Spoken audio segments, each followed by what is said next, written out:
Hey, salut à tous, c'est Alex et bienvenue sur Body Time.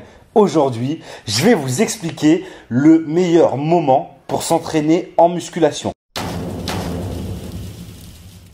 Donc c'est vraiment, j'y ai répondu plusieurs fois dans d'autres vidéos, mais là j'ai décidé de consacrer une vidéo entièrement à ça parce que c'est une question qui est récurrente, qui revient tout le temps et les gens ne comprennent pas vraiment pourquoi. Donc je vais vous expliquer et vous dire les moments où il ne faut pas s'entraîner. Et à la fin, vous saurez le meilleur moment pour s'entraîner. On voit souvent dans les commentaires les gens qui disent oui, c'est bien de s'entraîner le matin, très tôt. Moi, je m'entraîne le matin à jeun avant le petit déjeuner pour taper dans le gras, tout ça. Donc nous, on déconseille de faire ça, en tout cas si vous voulez pas terminer comme ça.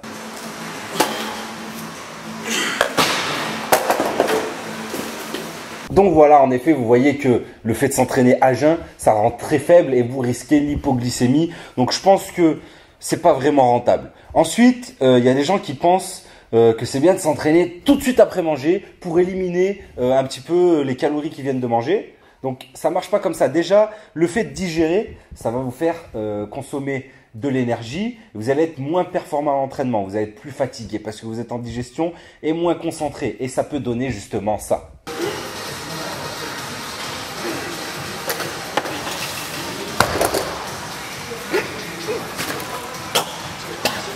Voilà, je vous déconseille aussi de vous entraîner entre 18 et 20 heures. Pourquoi? Parce que c'est là où vraiment les salles de sport ont une influence élevée. Bien sûr, si vous entraînez chez vous, il n'y a pas de souci. Mais si vous êtes en salle de sport entre 18 et 20 heures, c'est là où il y a beaucoup de monde dans la salle. Donc les machines sont prises. Et bon, si on a un programme à respecter avec des temps de repos précis, qu'on va atteindre des objectifs, c'est pas le meilleur moyen. Parce que vous risquez d'arriver à un exercice et de tomber là-dessus.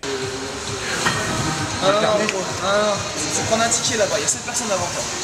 Temps d'attente estimé 45 minutes. Bien sûr aussi, si possible, n'allez pas vous entraîner très tard le soir. Pourquoi? Parce que vous allez être excité un petit peu après l'entraînement et vous allez avoir du mal à vous endormir tout de suite. C'est compliqué de faire un effort intense et d'aller se coucher tout de suite derrière. Sinon, bien sûr, vous allez terminer comme ça dans le lit.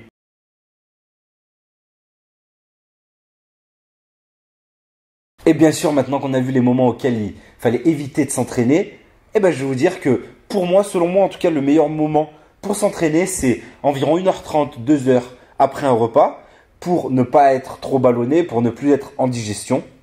Bien sûr, si possible, 2-3 heures avant de dormir pour ne pas être trop excité et pouvoir s'endormir.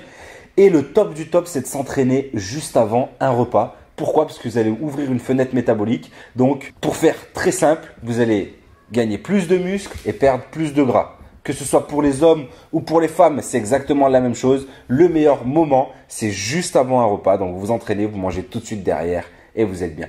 Bien sûr que tout le monde ne va pas pouvoir respecter les consignes que je viens de donner dans cette vidéo. Peut-être que vous allez être obligé de vous entraîner très tôt le matin ou tard le soir. Nous, ça nous arrive avec PJ de s'entraîner à 10, 11 heures du soir parce qu'on n'a pas le choix. Si vous n'avez pas le choix, allez quand même vous entraîner. C'est pas parce que c'est un mauvais moment de la journée, entre guillemets, qu'il ne faut pas s'entraîner. Au contraire, il n'y a pas d'excuse. C'est vraiment juste si vous voulez optimiser, mettez cet entraînement, vraiment placez-le de manière la plus judicieuse possible. Bref, je pense qu'on a fait le tour en tout cas sur ce sujet et on passe tout de suite aux questions-réponses. Et on passe tout de suite au premier commentaire et c'est SoCaps qui nous dit sur la vidéo de PJ au top en bikini 10 conseils. Bonjour PJ, est-il possible en faisant du sport d'augmenter sa masse corporelle seulement cuisses, fessiers? Merci. Bien sûr que c'est possible, il suffit d'entraîner juste ces zones-là de la manière qu'il faut pour prendre du volume. Donc c'est-à-dire série courte, gros temps de repos, charge lourde. Deuxième commentaire et c'est Loxor91 qui nous dit « Vous pensez quoi des eaux gazeuses, style Salvetta ou Badois? C'est aussi interdit ou ça compte comme de l'eau ?»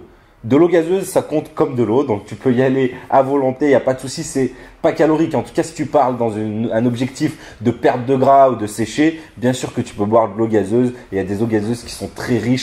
Et le troisième commentaire, c'est Louis AZX qui nous dit « Mais c'est quoi votre taf au quotidien ?» Notre taf au quotidien, c'est coach sportif, comme tu peux le voir dans les vidéos. Tout ce qu'on explique, c'est notre métier. Et on passe sans plus attendre au commentaire qui tue. Le commentaire qui tue, c'est Slyman GS qui nous dit « Il y a un avion qui passe, ça a niqué la vidéo. T'aurais dû rester sur ton canapé au lieu de faire ta kaira et te poser sur des escaliers. » Kaira, escalier, escalier, Kaira. Ça y est, je viens de faire le lien. C'est bien champion. Et voilà, on arrive sur la fin de la vidéo. C'était Alex. J'espère en tout cas qu'elle vous a plu. Si c'est le cas, cliquez sur j'aime, partagez, abonnez-vous, rejoignez-nous sur les réseaux sociaux. Je vous dis à très vite sur bodytime.fr. Et surtout d'ici là, gardez la pêche. Les perfs beaucoup plus faibles. Attends, je recommence. Ça va être 2. Attends, je recommence. Et maintenant qu'on a vu sur la vidéo de PJ qui était au top en bikini, en certains nutriments qui sont très essentiels. Et ferme ta gueule, je m'arrêterai avant, t'inquiète. Mais c'est quoi votre taf au quotidien? Bah, notre taf au quotidien, je recommence. Bah, j'en aurais d'une chèvre.